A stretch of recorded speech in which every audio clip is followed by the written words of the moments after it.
The Chicago Bulls need to be prepared tonight for the Los Angeles Lakers to come out and try to punch them in their face early. Will the Bulls have enough intensity to match the intensity we think the Lakers are going to come in with? Talk about that today. We're also going to talk about the Bulls' playoff chances and Bill Simmons calling the Chicago Bulls the most dangerous playing team. We're going to talk about all that and more right after this. You are now tuned in to Chicago Bulls Central, your number one place for all Chicago Bulls news and content.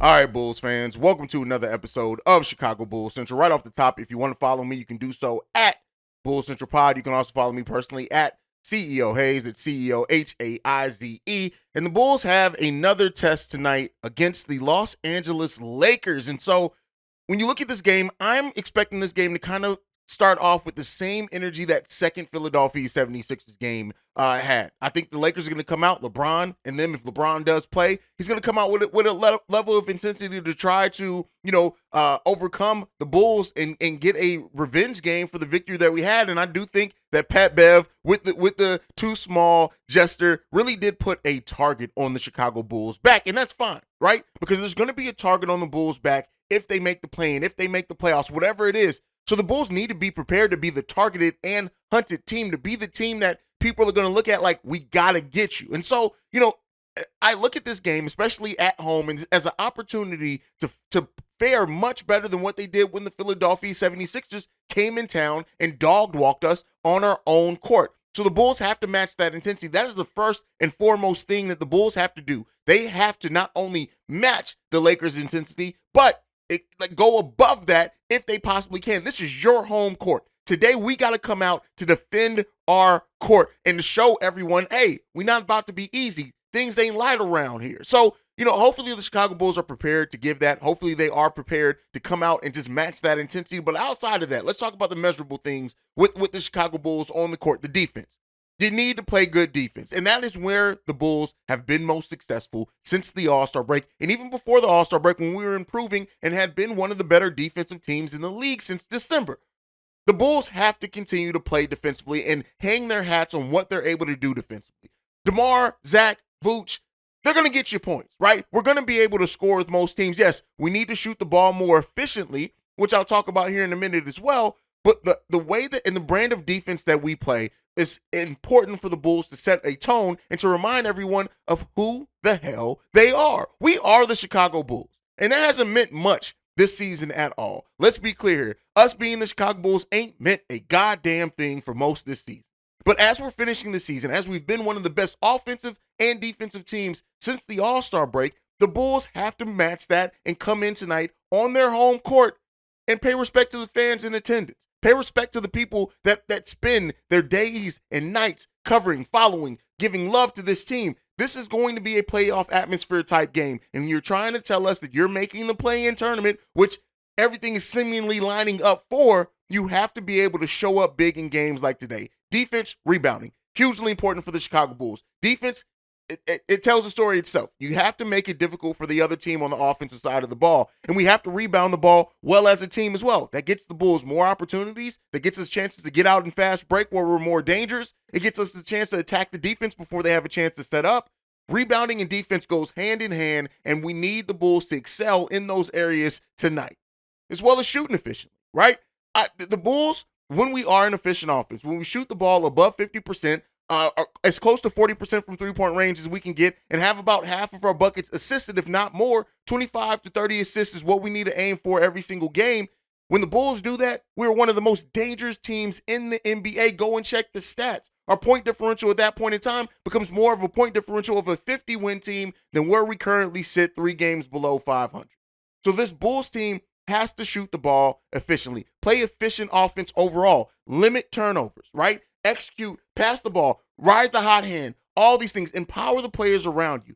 The Lakers are going to come out with the level of intensity, and I just want to see the Bulls match that. And the big three is highly important to that as well. Vooch, DeMar, and Zach. How they play, how efficiently they play, how they empower the other players, how they set up other players, how Zach, it just can go nuclear when it comes to scoring, one of the best scorers in the league.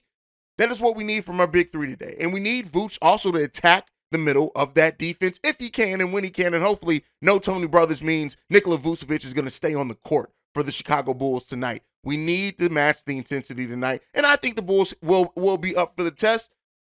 And it's important because when you look at the Bulls and, moving into the next topic where we're going to talk about kind of the standings right now, Bill Simmons said that the Bulls are the most dangerous play-in team, saying that they do not feel like a 10th seed. And so, shout out to that. Shout out to him really being the only person in the national media that really is giving the Bulls any chance right now. And I will say, if you look at the Bulls and how they're playing right now, they are playing very, very improved. It's hard to take away from how good the Bulls are playing right now overall, right? Yes, we've had some down games, some tough games in that, but the Bulls have been playing pretty much better. But when you look at the play-in tournament and where everything's sitting right now, the Bulls sit one game behind the Toronto Raptors and Atlanta Hawks. The Raptors own the tiebreaker over us, so we'd have to have a better record than them outright to leapfrog them.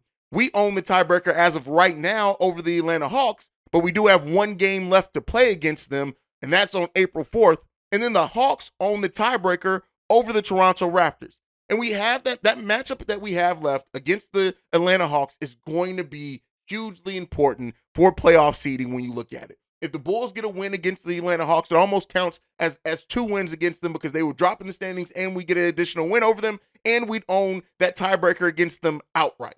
That is one of the most important games left on the season for the Chicago Bulls, but they're all important. We're in the final 7 stretch of this season. We got 7 games left on this season. And to Bill Simmons' words, the Bulls being the most dangerous playing team, I don't know. To me, that sounds like the smartest kid in the slow class. Like, I get it, and I get what he's saying with that. And yes, this team has been playing much better, and I don't want to take away from that. But we need to be a dangerous team, period. Not a dangerous for the play-in. We need to be a dangerous team, and we have to continue executing. When you look at kind of where these standings sit right now and how important these are for the Chicago Bulls, they got to lock in. The Bulls have to lock in. And by locking in, that means that not only do our big three have to play well, like I said tonight, but our role players need to step up and be consistent as well. We need Kobe White at this point. Kobe White's defense and offense, when the shot is falling, his ability to pass, we need those things, right?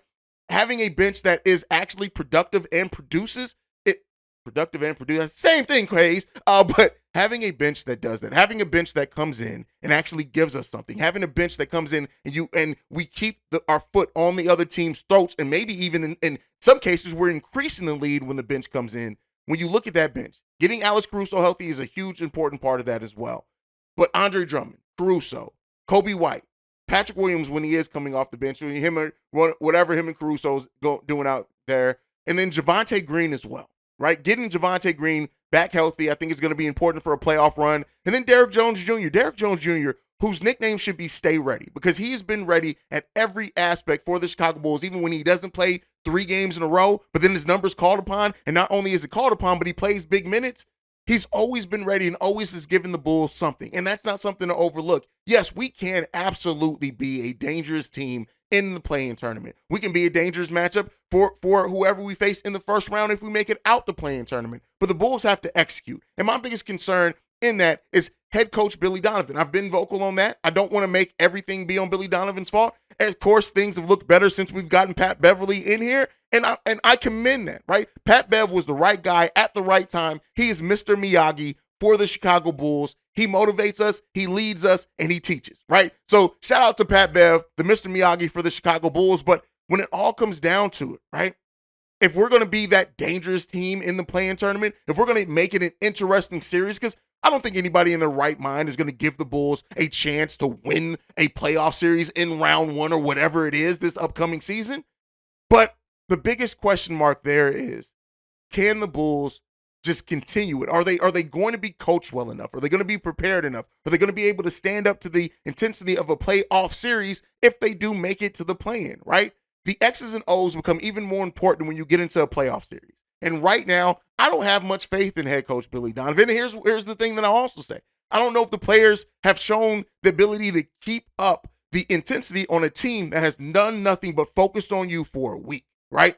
And that's something that, they're going to continue to show. They played much better here since the All-Star break. I want to give it that. But, the Bulls have almost created enough separation between the teams below them. I told you guys, 4 wins gets it done. And every time that one of the teams below us lose, we only got to win one less game than what we did before. So the Bulls have created some separation between the teams below them in that play-in series. The biggest question now, and that's why a lot of people are more focused saying, hey, how high up can the Bulls go? But when you look at the Bulls, 2.5 games above the Wizards, 3.5 games above the Indiana Pacers, that's not insurmountable, right? It's still within the realm of possibility that those teams can go on a streak and it can make it interesting on the back half of the season.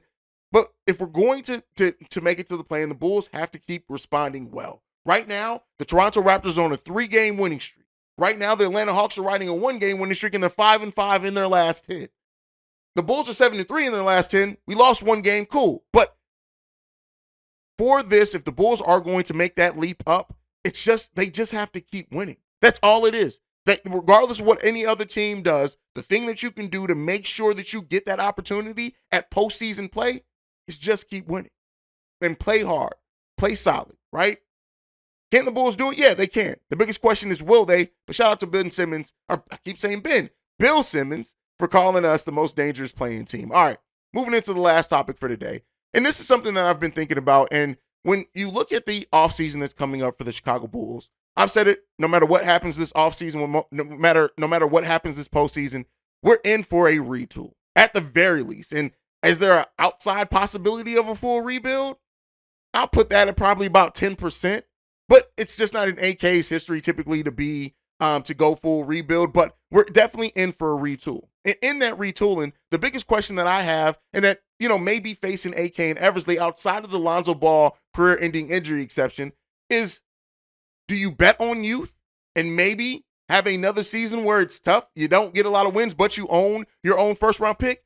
If the Bulls front office is going to empower the young players, that means P. Will, Kobe, Io, Dalen Terry, right? You can throw in Marko Simonovic in that as well. I think we all agree, though, that Marko is probably not going to he just hasn't shown anything to be a part of the Bulls' big future plans, but let's throw Marko's name in there as well.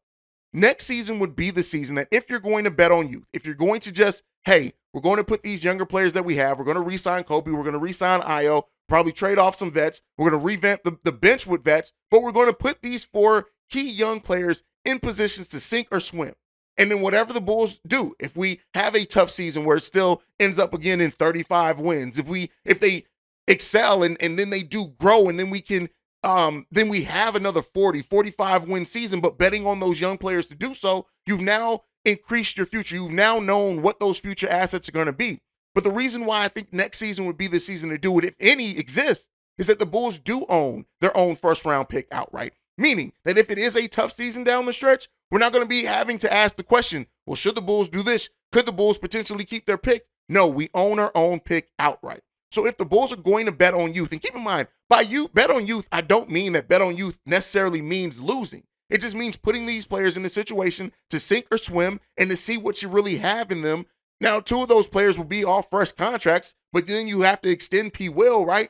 So there's a lot to be said that next season may be the season to really put the players in a heavy relied on situation and then see what you have in them, because you do have to extend P. Will next offseason. Dalen Terry spent his whole rookie season producing in the G League primarily, but you haven't gotten to see what he looks like against NBA competition. So that is one route that AK and Eversley could go this offseason, is to really bet on the youth movement, right? Again, that is not to say tank. That is just to say we're going to ride with these players. We're going to put them in high positions or high level of importance in our offense or defense or whatever it is in our rotation, and we're going to really, really see what we have on them and if they can be pillars upon a foundation. Or the second option, the Bulls can revamp the roster, still keep some of their young players because you're not going to send off very many young players, but go after high-level veteran players in free agency that you can then retool and try to go and stay in pure just win now mode. Like I said, betting on the youth movement does not mean absence of winning per se, but the Bulls can do something to where they're going after key vets, right? To be starters on this team, to go after their next starting point guard if they do the career-ending injury exception for Lonzo Ball. But then you can bring in vets, and then you can ride this out and say, listen, we about to try to win as many games as possible. We're trying to compete now. We're still trying to get as close to being a championship contender now. That could include seeing some of these young players move. That could be included seeing Kobe White sit out in the sign and trade. They could be seeing I still don't think they're going to trade P. Will, so I'm not even gonna fix my mouth to say trade P. Will, right? But you could trade maybe you're trading at that point some more draft picks to bring in talent to take advantage of some of these stars that may be disgruntled and want to go to new teams, right? That is the biggest question facing the front office this offseason is what direction do you go on? You try to have your feet in both worlds. You had a team of vets that you're still trying to develop your young players. We have some issues with Billy Donovan and his development plan, but that's a story for another day. But you have to make a decision. And maybe that decision is dictated by how the Bulls finish the season. When you look at the Bulls right now, we have a 1.3 differential, point efficiency differential. That means that's a differential of a 45 win team, basically. And that's per cleaning the glass. So right now, even though the Bulls have underperformed for their expected win total to come in to this season, we overperformed last season. So when you look at trying to judge what the best direction is for the Chicago Bulls, I don't envy AK in the situation that he's in. I don't envy the situation that this front office or the players are in, because this is going to be a season of uncertainty. And this is going to be a season in which you have to pick a more clear path. They picked the path before of continuity. That it didn't work. You picked the path before of going after veterans, going after these key free agent signings, still having your young players that really haven't developed, and even some have regressed in some areas. You have to make a decision. And we'll see what it means for AK and Eversley going into this offseason, or I should say coming out of this offseason, because we'll know the direction of the team then. And we'll know where this team plans on and how they plan on utilizing their roster going in to next season. But that is it. You guys can let me know what you think down below. Youth movement, retool. What do you guys think? The rebuild, you also fall in that area of the spectrum as well. Let me know what you guys think on everything down below. And if you're on the podcast side, I'll tell you how you can get your thoughts in here in a second. Make sure you're following the show at Bulls Central Pod. You can send us any feedback, questions, comments, concerns, bullscentralpod@gmail.com. Lastly, if you want to leave a text message and our voicemail, the number to do so, 773-270-2799. We are the number one spot for everything Chicago Bulls related because of you guys. And like I like to end every episode on, go Bulls. Love you guys. See Red if you can. It's game day. So I'll be here for the live streams tonight. Love you guys, man. Have a good day, y'all. Peace. This has been a presentation of the Break Media.